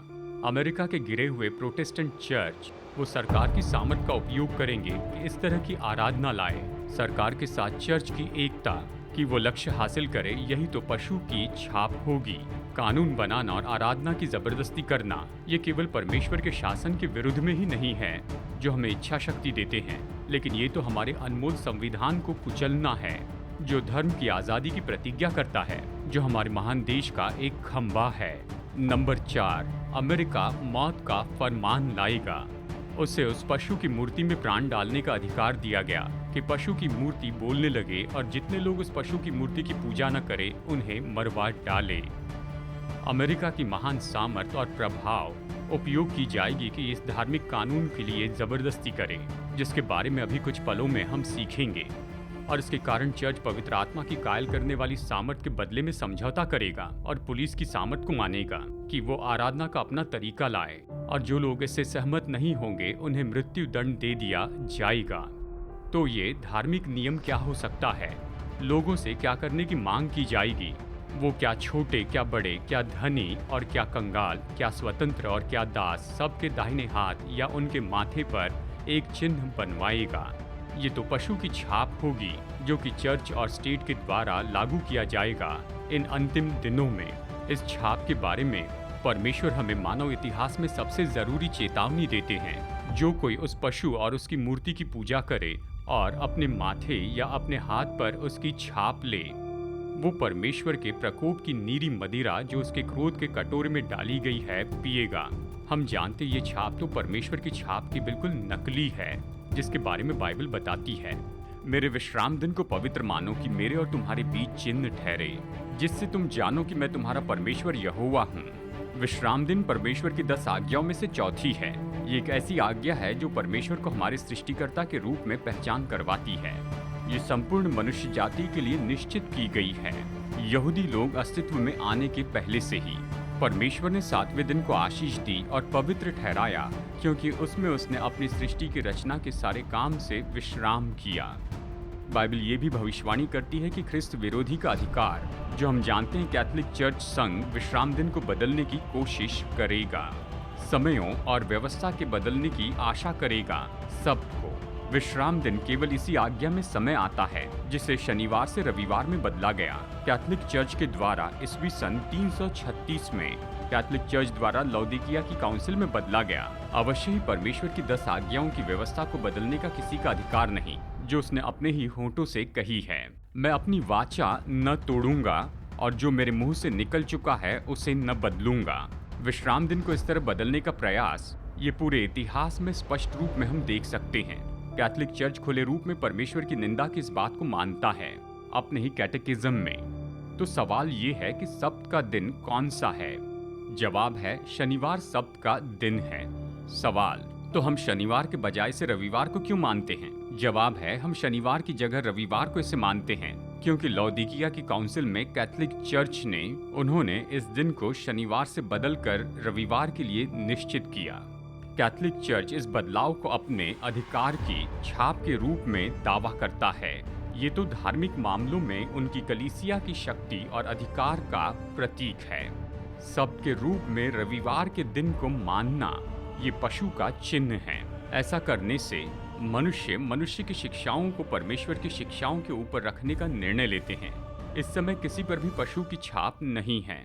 अंतिम दिनों में इसे दिया जाएगा जब रविवार का पालन करना कानून द्वारा लागू किया जाएगा। मृत्यु के फरमान के पहले रविवार के कानून को लागू करने के लिए आर्थिक बहिष्कार किया जाएगा और उसको छोड़ जिस पर छाप अर्थात पशु का नाम या उसके नाम का अंक हो और कोई लेन देन न कर सकेगा। इस तरह ये कहता है। लेकिन आप धोखा न खाए, पशु की छाप तो कोई शारीरिक छाप नहीं होगी जैसे कि बारकोड, टैटू या माइक्रोचिप। बाइबल बहुत ही स्पष्ट है कि ये छाप तो हमारे निर्णय पर आधारित होगी, उसी तरह से जैसे परमेश्वर ने पूरे इतिहास में मनुष्य का न्याय किया उनके निर्णय द्वारा। तो छाप कैसे ली जाएगी? जो कोई उस पशु की पूजा करे और अपने माथे या अपने हाथ पर उसकी छाप ले। प्रकाशित वाक्य चिन्हों से भरा है। हमें बाइबल को अपना अर्थ बताने देना चाहिए। माथा तो वो जगह जहाँ पर हम नैतिक निर्णय लेते हैं। फिर ये तुम्हारे लिए तुम्हारे हाथ में एक चिन्ह होगा और तुम्हारी आंखों के सामने स्मरण कराने वाली वस्तु ठहरे, जिससे यहोवा की व्यवस्था तुम्हारे मुंह में रहे। ये छाप तो माथे पर दी जाएगी जब कोई झूठे विश्राम दिन पर विश्वास करेगा। रविवार पर बाइबल के सबूतों के बावजूद जो हमें सच्चाई बताती है वो भरमाए जाएंगे। हाथ तो हमारे कामों के बारे में दर्शाते हैं। जो काम तुझे मिले उसे अपनी शक्ति भर करना। जो लोग भीड़ के पीछे जाने का फैसला करते हैं और सताव से बचने के लिए रविवार को पवित्र दिन के रूप में वो इसे स्वीकार करते हैं। ये लोग तो झूठे सब्त पर विश्वास करने के लिए धोखा नहीं खाते, लेकिन उनकी क्रियाएं पशु के अधिकार के प्रति उनके समर्पण को दर्शाती है। एक बार फिर कहूँ, पशु की छाप तो हमारे निर्णय पर आधारित होती है। क्या ये संभव है कि यूनाइटेड स्टेट्स, ऐसा देश जो चर्च और राज्य को बिल्कुल अलग कर देता है, वो ऐसा कानून जारी करेगा? दोस्तों, ये भूतकाल में पहले भी हो चुका है। बहुत से लोगों को याद होगा संडे ब्लू लॉज लागू किया गया था, जिसमें रविवार के दिन शराब या दूसरी चीजों को बेचना मना था। और ये एक ऐसा नियम था जहां पर धर्मनिरपेक्ष और धार्मिक लाभ भी थे। अभी ऐसे बहुत से कानून तो लागू नहीं किए गए हैं। ऐसे दिखाई देता है कि हमारी सरकार ने पहले ही धर्म को लागू करने के लिए कानून बनाए हुए हैं। केवल ये ब्लू लॉज नहीं, लेकिन आराधना के लिए झूठे दिन को निश्चित करना। लेकिन ये तो पहली आज्ञा का ही उल्लंघन करना है, और परमेश्वर ने जो हमें स्वतंत्र इच्छा शक्ति दी है ये तो उसके विरुद्ध में है। और हमने इतिहास में देखा है, जब सरकार किसी आस्था के साथ जुड़ती है तो अक्सर इसका परिणाम बड़ा सताव और लहू बहाना ही होता है। लेकिन क्या अमेरिका में जो पेपसी है, क्या उनके पास इतनी सामर्थ्य और प्रभाव है कि अंतिम समय के इस तरह के नियम लागू करें? इसमें कोई संदेह नहीं। पेपसी तो निश्चय पूरे दुनिया में बड़े सम्मान और सराहना की जगह तक पहुंच गई है। सारे संसार से बड़े बड़े प्रेसिडेंट यहाँ पर आते हैं ताकि निश्चय ऐसे पशु का आदर करें। प्रकाशित वाक्य 13:3 की बाइबल की ये भविष्यवाणी सच में अभी पूरी हो रही है। हमारी ही आंखों के सामने उसका प्राण घातक घाव अच्छा हो गया और सारी पृथ्वी के लोग उस पशु के पीछे पीछे अचंभा करते हुए चले। पोप ने पहले बताया है कि चर्च के विभाजन के बारे में उन्हें कैसे लगता है और वो एकता चाहते हैं। चर्च में विभाजन को कुछ स्वाभाविक या फिर ये अटल है से स्वीकार करना सही नहीं, क्योंकि विभाजन मसीह के शरीर को घायल करते हैं और उस गवाही को कम कर देते हैं जिसे हम दुनिया के सामने प्रस्तुत करने के लिए बुलाए गए हैं। समस्या ये है कि पोप झूठी एकता का प्रचार कर रहे हैं। ये सच्चाई पर आधारित नहीं है, लेकिन परमेश्वर की आज्ञा के प्रति इसके लिए समझौता करना पड़ता है। जहाँ तक कि अमेरिका की बात आती है, कोई भी उनके वर्ल्ड सुपर पावर होने के बारे में इनकार नहीं कर सकता है। ये पूरी तरह से योग्य है कि मार्शल लॉ लाएं, और खास करके जब ये पेपसी के साथ में जुड़ जाते हैं और गिरे हुए प्रोटेस्टेंट चर्च उनके साथ में मिल जाते हैं, तो ये संडे लॉ कैसे आएगा और कैसे इसकी जबरदस्ती की जाएगी। बाइबल स्पष्ट रूप में बताती है कि ये तो जरूर होगा। हाँ, इसके बारे में वो पूरा सटीक विवरण तो नहीं देती है। कुछ भी हो, जैसे हम बढ़ने वाली तकनीक को देखते हैं और जैसे संसार की घटनाएं होती जा रही हैं, तो इसके लिए बहुत बड़ी संभावना है। शायद पूरी दुनिया में महामारी फैलेगी, अर्थव्यवस्था में ढलान आएगी, आतंकवादी हमला होगा, न्यूक्लियर हमले होंगे, यहाँ तक कि नैतिकता का स्तर गिर जाएगा और हमारे देश में कानून बनाए जाएंगे। हमें परमेश्वर के पास निश्चय वापस आना है। कैशलेस समाज या फिर माइक्रोचिप या नई आधुनिक तकनीक का उपयोग किया जाएगा कि बड़ी आसानी से उन्हें पहचान लिया जाए जो सरकार की आज्ञा को नहीं मानते हैं। एक बार फिर बताऊं, ये सारी चीजें तो पशु की छाप नहीं है। परमेश्वर की छाप या पशु का छाप प्राप्त करना, ये तो हमारे निर्णय पर आधारित होगा कि हम परमेश्वर के सच्चे विश्राम दिन को मानते हैं या नहीं। ये कैसे संभव है कि विश्वासी लोग इस अंतिम दिन के धोखे में आएंगे? बाइबल ये बताती है, क्योंकि झूठे मसीह और झूठे भविष्यवक्ता उठ खड़े होंगे और बड़े चिन्ह और अद्भुत काम दिखाएंगे कि यदि हो सके तो चुने हुओं को भी भरमा दे। शैतान बड़े चमत्कार करेगा कि परमेश्वर के चुने हुए लोगों को भी भरमा दे। देखिए, बाइबल इन चमत्कार के चिन्हों के बारे में कैसे बताती है। वो बड़े बड़े चिन्ह दिखाता था, यहाँ तक कि मनुष्यों के सामने स्वर्ग से पृथ्वी पर आग बरसा देता था, और उन चिन्हों के कारण जिन्हें उस पशु के सामने दिखाने का अधिकार उसे दिया गया था, वो पृथ्वी के रहने वालों को इस प्रकार भरमाता था कि पृथ्वी के रहने वालों से कहता था कि जिस पशु की तलवार लगी थी वो जी गया है और वो आराधना का झूठा दिन बनाएगा। शैतान भीड़ को भरमाने के लिए और कौन सी युक्तियों का उपयोग करता है? ये चिन्ह दिखाने वाली दुष्ट आत्माएं हैं जो सारे संसार के राजाओं के पास निकलकर इसलिए जाती है कि उन्हें सर्वशक्तिमान परमेश्वर के उस बड़े दिन की लड़ाई के लिए इकट्ठा करे। इस समय दुष्ट आत्माएं बहुत ही मजबूती से काम करती जाएगी। शैतान और उसके गिरे हुए दूतों के पास किसी ऐसे व्यक्ति के रूप में प्रकट होने की क्षमता भी होगी जो नहीं है। यह अचंभे की बात नहीं, क्योंकि शैतान आप भी ज्योतिर्मय स्वर्गदूत का रूप धारण करता है। अंतिम दिनों में शैतान द्वारा उपयोग किया जाने वाला मुख्य धोखा वो आत्मावाद का सिखाना है, जो दावा करता है कि मनुष्य की जो आत्मा है वो तो मृत्यु के बाद भी हमेशा बनी रहेगी। आत्मावाद तो शैतान का झूठ है और बाइबल इसकी सहमति नहीं देती है। बाइबल कहती है कि जो मर गए हैं वो सच में मर गए हैं। जब यीशु मसीह वापस आएंगे उस समय धर्मी लोग जो मर गए हैं वो फिर से जी उठेंगे। जो मानते हैं कि मरने के बाद भी आत्मा भटकती है, वो तो परिचित आत्माओं के लिए शिकार हो जाते हैं, जो कि दुष्ट आत्माएं हैं जो मरे हुए लोगों का रूप ले लेती हैं। शैतानी आत्माएं जो परिवार के सदस्य के रूप में दिखाई देती हैं, या चर्च के प्रियजन जो कि मर चुके हैं उनके रूप में। वो दावा करेंगे कि परमेश्वर से मैंने संदेश पाया, कहेंगे परमेश्वर की आज्ञा है कि विश्राम दिन को पवित्र माने। वो अभी बाध्य नहीं है और इसके बजाय हमें रविवार का आदर करना होगा। और अंत में शैतान परमेश्वर के लोगों को नाश करने के लिए अपनी आखिरी युक्ति का उपयोग करेगा, और धोखा देने के इस अंतिम काम में दुष्टात्मा की शक्ति वहां पर लोगों के सामने यीशु के रूप में प्रकट होगी। बाइबल चेतावनी देती है, उस समय यदि कोई तुमसे कहे कि देखो मसीह यहाँ है या वहाँ है, तो प्रतीति न करना, क्योंकि झूठे मसीह और झूठे भविष्यवक्ता उठ खड़े होंगे और बड़े चिन्ह और अद्भुत काम दिखाएंगे। तो फिर कैसे आप और मैं इस बड़े धोखे से बच सकते हैं? सबसे पहले दोस्तों, हमें अपनी बाइबल जाननी होगी। व्यवस्था और चेतावनी ही की चर्चा किया करो। यदि वे लोग इस वचनों के अनुसार न बोले तो निश्चय उनके लिए पौ न फटेगी। ये वचन बताता है कि हर एक बात को हम बाइबल के अनुसार परखें। अगर ये बाइबल में है तो हमें ये चाहिए, अगर ये बाइबल में नहीं है तो ये हमारे लिए नहीं है। परमेश्वर के लोग जानते हैं कि अंतिम दिनों में यीशु अपने दूसरे आगमन में इस पृथ्वी को नहीं छुएंगे, पर वो आसमान में हमसे मिलेंगे। परमेश्वर के लोग ये भी जानते हैं कि परमेश्वर की 10 आज्ञाएं अनंत काल की हैं और वो कभी नहीं बदलेगी। दूसरी बात कि अंतिम दिनों में सुरक्षित रहें। हमें परमेश्वर की सारी आज्ञाओं के लिए आज्ञाकारी रहना है, जिसमें 7वें दिन का विश्राम दिन है। अंतिम दिनों के लिए परमेश्वर का स्पष्ट निर्देश प्रकाशित वाक्य 14:12 में दिया गया है। पवित्र लोगों का धीरज इसी में है जो परमेश्वर की आज्ञाओं को मानते हैं और यीशु पर विश्वास रखते हैं। सबसे महत्वपूर्ण कि अंतिम दिनों में हम सुरक्षित रहें। हमें यीशु के साथ में जुड़े हुए रहना है। हमें प्रतिदिन उससे ज्यादा प्रेम करना है और भरोसा रखना है। मैं दाखलता हूँ, तुम डालियाँ हो, जो मुझ में बना रहता है और मैं उसमें, वो बहुत फल फलता है, क्योंकि मुझसे अलग होकर तुम कुछ भी नहीं कर सकते। जैसे हम प्रार्थना करते हैं, अपनी बाइबल पढ़ते हैं और परमेश्वर की सच्चाई को दूसरों को बताते जाएं, तो हम मसीह के साथ के हमारे संबंध को मजबूत करेंगे, जो अनंत जीवन के लिए एकमात्र मार्ग है। जब शैतान और उसकी दुष्ट आत्माएं लोगों को भरमाने के लिए बड़ा काम करती हैं, तो परमेश्वर और उसकी स्वर्ग की सेना बड़ी मेहनत कर रहे हैं कि इन अनमोल आत्माओं को बचाएं, इन्हें उद्धार दें। वो परमेश्वर के लोगों से जुड़ते हैं और वचन से उन्हें अटल ऐसी सामर्थ देते हैं, जैसे उन्होंने पहले, दूसरे और तीसरे स्वर्गदूत के संदेश को बताया। नाश होते संसार को परमेश्वर की सामर्थ बताई।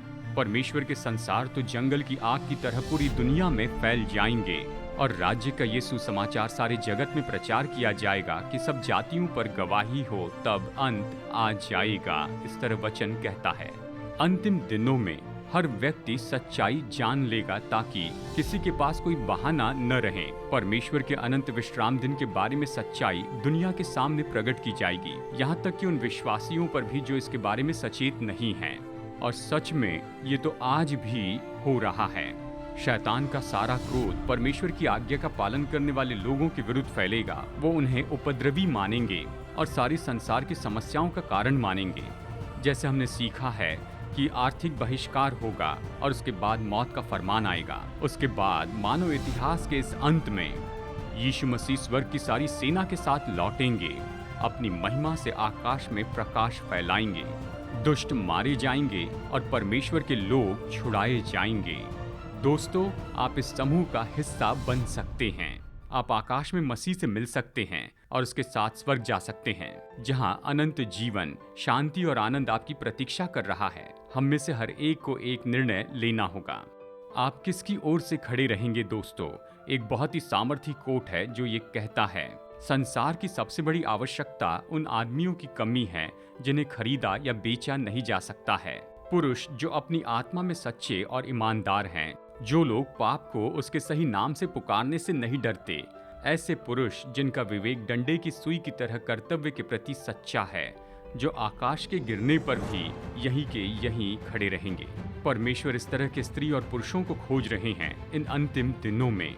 उस अंतिम दिनों के लिए तैयार होने के लिए हमें अपने चरित्र को एक एक रद्दे के साथ बढ़ाना है। हमारे जीवन में यीशु को अनुमति दे कि वो उन चीजों को जिससे प्रसन्न नहीं उन्हें हटा दे।